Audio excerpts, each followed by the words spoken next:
Welcome back. Aman commission classes में आपका स्वागत है। मैं अमन कुमार आपका हार्दिक स्वागत करता हूं। आज का टॉपिक नंबर सिस्टम है। इससे रिलेटेड कुछ वीडियो अपलोड कर चुके हैं। यदि वीडियो अच्छा लगे तो लाइक कीजिए, कमेंट कीजिए और अधिक से अधिक शेयर कीजिए। यदि मेरे चैनल को अभी तक सब्सक्राइब नहीं किए हैं तो सब्सक्राइब कर लीजिए और बेल आइकन पर क्लिक कर लीजिए, जिससे कि कोई भी वीडियो अपलोड करें नोटिफिकेशन आपको शीघ्र मिल जाएगा। तो चलिए बिना समय गवाए आज के टॉपिक पर। क्वेश्चन नंबर 91 कहता है धनात्मक पूर्णांकों 60 और 100 के बीच कितनी अभाज्य संख्या है। तो 1 से लेकर 100 तक का अभाज्य संख्या आप याद रखिए तो ज्यादा बेहतर होगा। 1 से लेकर 25 तक तो 2, 3, 5, 7, 11, 13, 17, 19, 23। तो देखिए कितना हो गया 1, 2, 3, 4, 5, 6, 7, 8 और 9। 26 से लेकर 50 तक तो क्या होगा 29, 31, 37, 41, 43 और क्या होगा तो 47। तो 1, 2, 3, 4, 5 और 6। अब है 51 से लेकर 75 तक तो 75 तक 53, 59, 61, 67, 71, 73। तो देखिए इसमें भी क्या हो गया 1, 2, 3, 4, 5 और 6। अब आ रहे हैं 76 से लेकर 100 तक।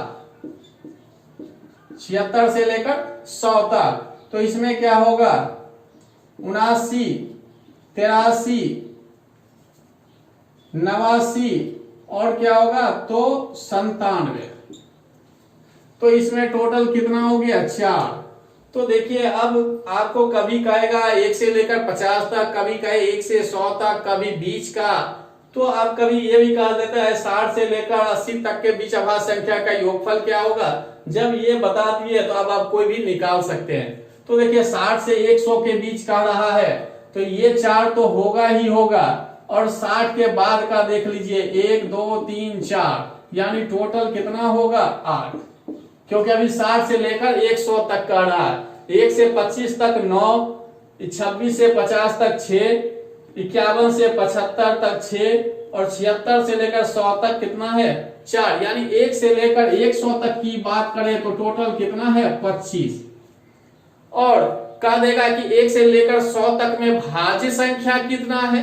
भाज्य संख्या तो भाज्य संख्या क्या होता है एक एवं अभाज्य संख्या को छोड़कर, एक एवं अभाज्य संख्या को छोड़कर। तो अभाज्य संख्या और एक यानी यहाँ 25 अभाज्य संख्या हो गया और एक को छोड़ दिए तो यानी टोटल 26। यानी 100 में घट जाए तो 100 में 26 घट जाए तो क्या होगा 74। 1 से लेकर 100 तक अगर कहा जाए तब भाज्य संख्या की संख्या कितना होगा 74। इस टाइप से इसको भी निकाल सकते हैं। अभाज्य संख्या आपको पता है तो भाज्य संख्या कर देगा तो भी निकल जाएगा। यानी उसको छोड़ना है, भाज्य संख्या को छोड़ना है तो जो बचेगा वो क्या होगा भाज्य संख्या। और भाज्य संख्या का परिभाषा पिछले क्लास में बढ़िया से बता चुके हैं। क्वेश्चन नंबर 92 कहता है 0, 2, 3, 6 और 7 अंकों से बनने वाली 5 अंकों की बड़ी से बड़ी तथा छोटी से छोटी संख्याओं में कितना अंतर है। ऐसा क्वेश्चन पहले भी आ चुका है और अभी फिर से आया। तो कहता है सबसे बड़ी संख्या बनाने, तो बड़ी संख्या बनाइए। तो बड़ी के लिए सबसे पहले क्या करते हैं बड़ा अंक से स्टार्ट करते हैं और छोटा अंक की ओर जाते हैं। तो 7, 6, 3, 2 और क्या हो गया 0, 5 अंक पूरा। छोटी संख्या के लिए क्या होता है कि हमेशा छोटे अंक से स्टार्ट करते हैं। तो छोटे अंक से करने का मतलब ऐसा मत करिएगा, छोटा अंक है तो ऐसा नहीं करेंगे क्योंकि 0 का कोई वैल्यू नहीं है आगे लिखने से।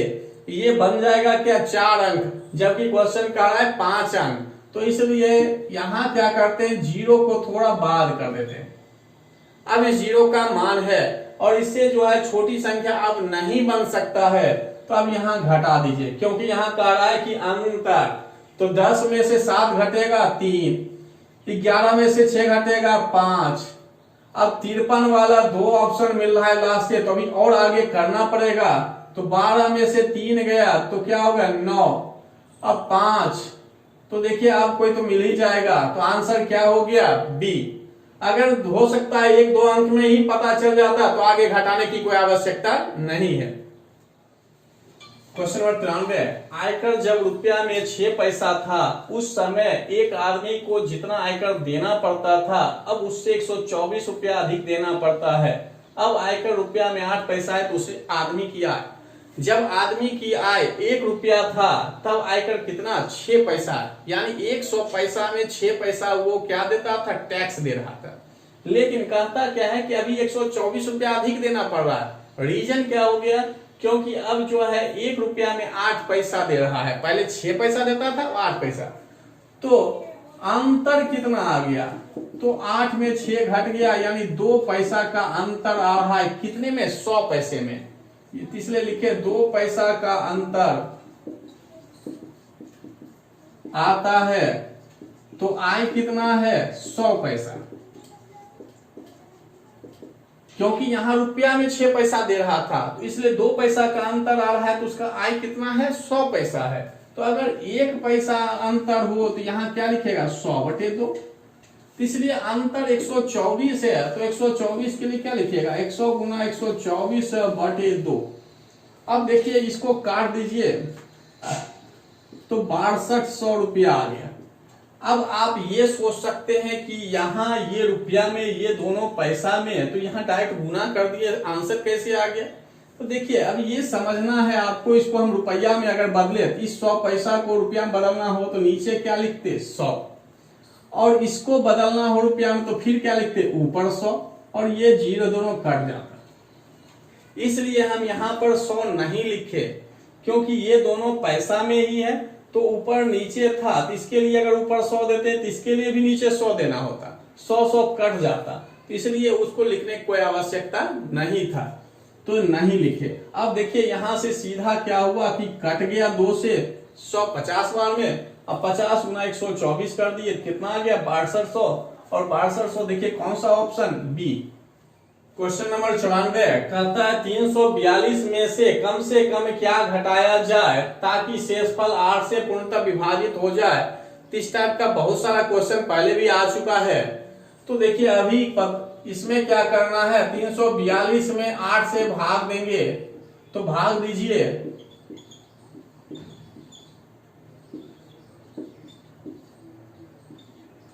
तो बता चुके हैं कि जोड़ी जाने वाली संख्या भी, घटाई जाने वाली संख्या भी, या कोई संख्या निकालना हो तभी कह रहा है घटाने वाली, तो घटाने वाली हमेशा क्या होता है? शेष ही आंसर होता है। अगर इस संख्या में 6 घट जाए तो पूरा पूरा क्या हो जाएगा? विभाजित हो जाएगा। तो आपका आंसर क्या हो गया? ए नंबर।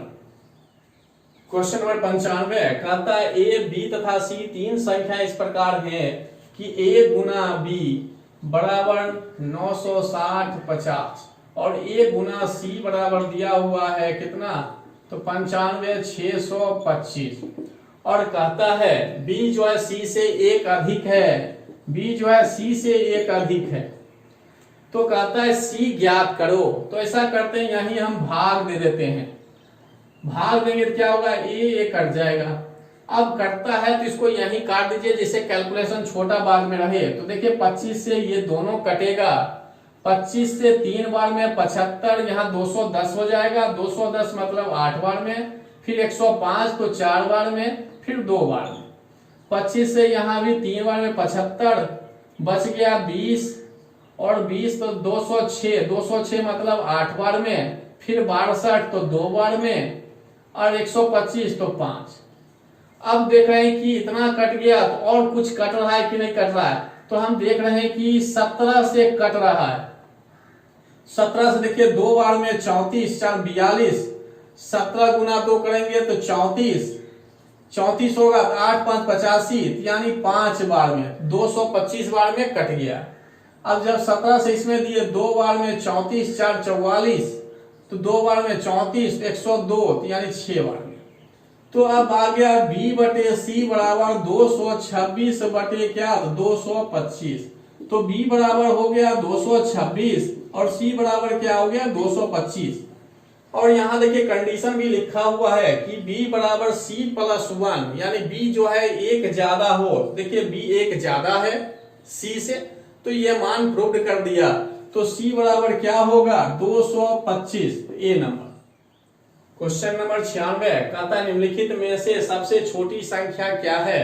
तो ये दोनों पॉइंट में है तो इसको भी पॉइंट में बदल दे तो क्या हो जाएगा 0.6। इसको सॉल्व करेंगे तो ये क्या हो जाएगा 20 आ जाएगा नीचे और 51 चला जाएगा सबसे ऊपर। तो ऊपर हो गया 1 गुना 51, नीचे हो गया 6 गुना 20। कट रहा है तो काट दिए 17 बार में 2 बार में, तो 17/40। तो आप भाग देकर देख सकते हैं। तो देखिए भाग देने को उतना जरूरी नहीं है, अप्रोक्स में आपको पता चल जाएगा कि यहाँ अगर हम दशमलव दे भी दें तो ज्यादा से ज्यादा कितना बार में भाग लग सकता है, ज्यादा से ज्यादा 4 बार में लगेगा। कहने का मतलब 170 में जब 40 से भाग दीजिएगा तो 4 बार में ही तो लगेगा। तो 4 बार में लगेगा। तो आप देखिए पॉइंट में पता चल रहा है, पॉइंट के बाद 6, पॉइंट के बाद 6, पॉइंट के बाद 6, पॉइंट के बाद यहाँ क्या आ रहा है 4। मतलब ये क्या है सबसे छोटी संख्या। क्वेश्चन नंबर 97 पिछली वीडियो में बता चुके हैं। क्वेश्चन नंबर 98 कहता है 10 वर्ष की अवधि में खर्च हुए तेल की बैरल की संख्या दोगुनी हो जाती है। यानी आज 1 है तो 10 वर्ष बाद क्या हो जाएगा दुगुना हो जाएगा। फिर कहता है सन 1940 में 20 बैरल तेल खर्च हुआ तो 2000 में कितना हो जाएगा। पहले हम आपको समझाने के लिए लिख देते हैं फिर छोटा बता देते हैं। 1940 से 1950 जाए तो क्या होगा दुगुना हो जाएगा। फिर क्या है 1960 जाए तो फिर दोगुना, फिर 1970 जाएंगे फिर क्या होगा दोगुना, 80 जाएंगे तो फिर दोगुना, 90 दोगुना और 2000 तो दोगुना। तो जितना 10-10 वर्ष आगे बढ़ते जाएंगे यही कह रहा है 10 वर्ष की अवधि के बाद क्या हो रहा है दुगुना होते जा रहा है। तो अभी 1940 में क्या है B है तो B हो गया। और कितना दोगुना हुआ तो या तो इस तरह से लिखकर 2 गुना 2 गुना 2 गुना करते रहिए या सीधा इसको लिख देते क्या समझ रहे हैं तो B गुना 2 पर पावर 6 और 2 पर पावर 6 का मान देखते क्या होगा A नंबर। तो या तो समझने के लिए इस टाइप से आप कर लीजिए और नहीं तो सीधा आप क्या करिए कि जो आपका दिया अंतिम इसको इसमें घटा दीजिए। तो 2000 में हम क्या किए 1940 घटाए तो कितना आ गया 60 वर्ष। 60 वर्ष मतलब क्या हो गया 6 10 क्या 10 वर्ष का कंडीशन चल रहा है तो इसलिए 6 दशक यानी 10 से हम क्या किए इसमें भाग दिए। जैसे भाग दिए क्या आ गया 6 दशक और जैसे 6 दशक आया आप 2 पर पावर 6 ले लीजिए क्योंकि यहाँ क्या कर रहा है दुगुना दुगुना कर रहा है। हाँ अगर यही कहता क्वेश्चन में क्या तिगुना तब क्या करते 3 पर पावर 6 करते। दुगुना कर रहा था इसलिए 2 पर पावर 6, तिगुना कहेगा 3 पर पावर 6, 4 गुना कहेगा तो 4 पर पावर 6 और 4 पर पावर 6 का जो भी मान आता है वो ऑप्शन देख लेंगे। तो इसमें सिर्फ यही है कि लास्ट वाले में पहले वाले को घटा दीजिए, जितना दशक की बात किया तो दशक निकाल दीजिए और उसको क्या करिए पावर डाल दीजिए। दुगुना कहेगा 2 पर, तिगुना कहेगा 3 पर, 4 गुना कहेगा 4 पर, इस तरह से।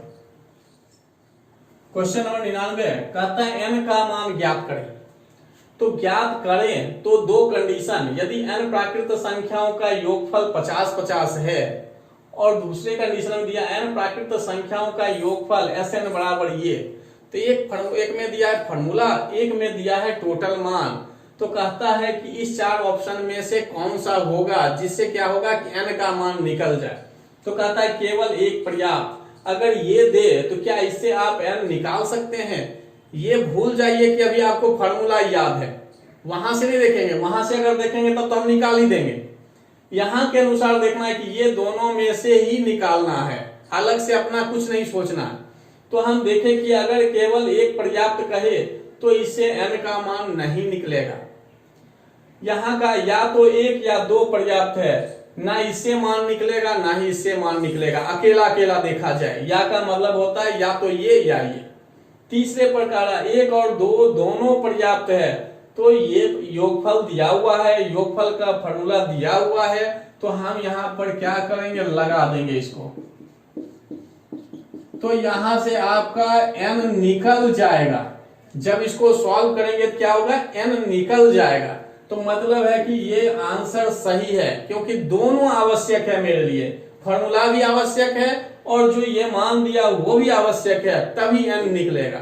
तो इसलिए ये वाला देना, 1 और 2 दोनों पर्याप्त, या वाला नहीं देंगे। या का मतलब होता है या तो ये पर्याप्त है या ये है, तो ये वाला आंसर नहीं देना है। केवल 2 से भी आंसर नहीं निकलेगा, जब मान पता ही नहीं रहेगा तो इससे क्या निकाल सकते हैं। आपको फॉर्मूला आता है तो ये बात अलग है, लेकिन इस क्वेश्चन के अनुसार देखना है कि किससे मान निकल सकता है।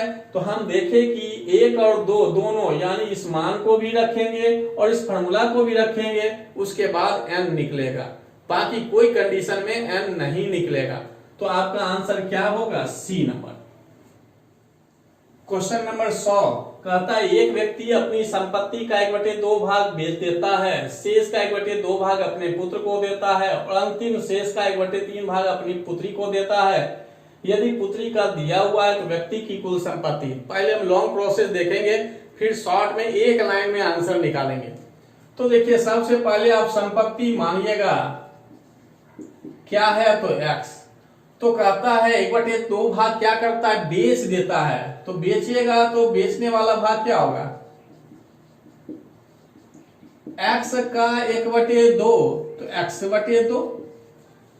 फिर कहता है शेष का 1/2 भाग, ध्यान दीजिएगा शेष, तो शेष आप निकालिएगा।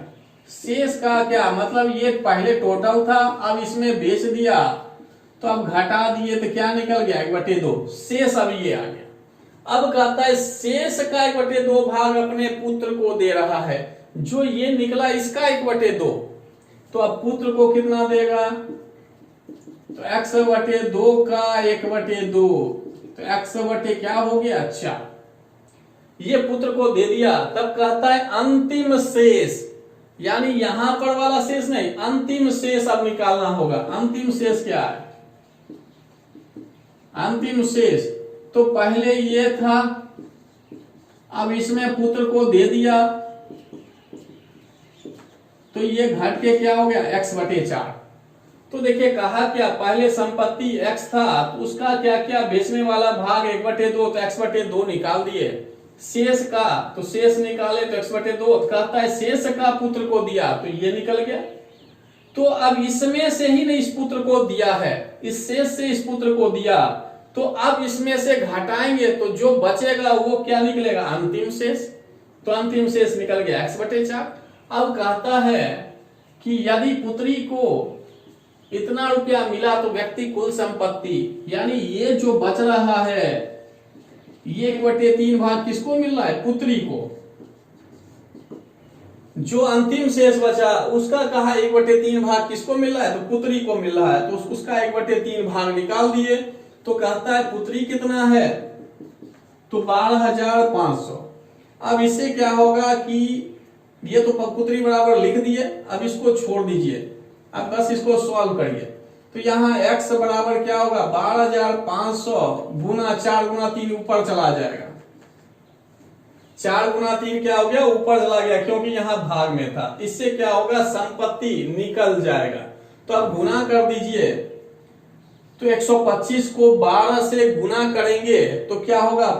1500, और 2 जीरो पहले से है, तो 15 पर देखिए 4 जीरो वाला, तो आपका आंसर क्या होगा? D number. तो ये हो गया लॉन्ग प्रोसेस। अगर आप समझ रहे हैं तो एक लाइन में आंसर आएगा। एक लाइन में हम क्या किए, यहां पर पूरा संपत्ति x मान लिए और यहां घटाते हुए हम चलेंगे, तब जल्दी बनेगा। तो कहता है क्या? 1/2 भाग बेच दिया, तो बचा कितना? बचा मतलब एक भाग में 1/2 भाग घट गया, तो 1/2। ये मन में करना है, इसको लंबा नहीं करना है, मन में कर लेंगे। यानी जो आएगा इसको नीचे इससे घटा के ऊपर लिख दीजिए, नीचे 2 रहेगा। कहने का मतलब ये हो। तो 1/2 भाग, तो यहां हम लिख दिए 1/2 भाग। ये क्या हो गया? शेष निकल गया। अब शेष का कहता है 1/2 भाग क्या करता है? अपने पुत्र को दे रहा है। शेष का कहा इसलिए घटा है, तो ये घटा के 1/2 भाग करा, इसका क्या? पुत्र को देता है, तो पुत्र को दीजिए। तो अब हम डायरेक्ट यहाँ 1/2 अभी पहले नहीं लिख देंगे, अगला कंडीशन फिर पढ़ेंगे। तो अगला कंडीशन कहता है अंतिम शेष, तो यहां तो अभी संयोग से ऐसा है कि फिर 1/2 घटाएंगे तो 1/2 ही आएगा, तो इसलिए 1/2 हो गया। ऐसा मत समझिएगा कि 1/2 है वो डायरेक्ट उतारे हैं, क्योंकि यहाँ अंतिम शेष कहा मतलब फिर 1/2 भाग घटा दिए, तो इससे क्या आ गया 1/2। अब कहता है फिर क्या, अंतिम शेष का 1/3। अब अंतिम शेष का 1/3 किसको दिया, पुत्री को। अब यहाँ आप डायरेक्ट 1/3 लिख सकते हैं। रीजन क्या है कि पुत्री वाला ही दिया हुआ है, तो ये बराबर कर दीजिएगा। हाँ, अगर यहीं पर कहता क्या कि पुत्री को एक शेष का 1/3 भाग दिया, अब उसके पास 12,500 बच जाता है, अगर वैसा कंडीशन होता तब तो ये यहां तक ठीक था। यहां पर क्या करते, फिर 1/3 में घटाते, तो क्या था 2/3 बराबर 12,500 लिखते। ये कब लिखते, जब यहाँ पुत्री का नहीं देता, उसके बाद जो बच गया राशि उस वो दिया रहता तब तो ये सॉल्यूशन। लेकिन अभी पुत्री का ही दिया हुआ है अमाउंट है, इसलिए यहाँ पर 1/3 को 1 में नहीं घटाए। अब इसको सॉल्व करिएगा तो x बराबर क्या होगा, 12,500 गुना ये सब भाग में उधर जाके गुना क्या हो जाएगा 12। अब 125 गुना 12 करेंगे तो 1500 और 2 0, तो आपका आंसर डी। तो अगर सोचिएगा तो ये मन में बन जाएगा, शेष कहेगा जितना भाग कहा उसको 1 में घटाते चलिए, मन में ही घटाते चलिए, तो निष्कर्ष जल्दी निकलेगा। आज का क्लास यहीं समाप्त करते हैं, धन्यवाद।